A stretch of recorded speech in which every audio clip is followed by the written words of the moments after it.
গতকাল লেফুঙ্গা থানার অন্তর্গত এলাকায় গোপন সংবাদের ভিত্তিতে এক বাড়িতে অভিযান চালিয়ে গাঁজা ক্রয় করতে আসা চক্রের শারীরিক প্রতিবন্ধী মুখিয়া সহ লেফুঙ্গা থানার পুলিশের জালে গ্রেপ্তার 4 বিহারের নাগরিক। বৃহস্পতিবার তাদের আদালতে প্রেরণ করা হয়।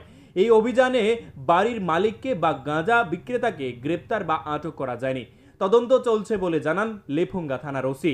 এই বিষয়ে নেতৃত্বে ছিলেন লেফুঙ্গা থানার OC Sahadev Das, sub inspector Suryamohan Das, Lefunga ফাঁড়ির ওসি সহ বিশাল পুলিশ বাহিনী। मेरा पापा नहीं थे, हम दिए थे पुलिस थाने गए।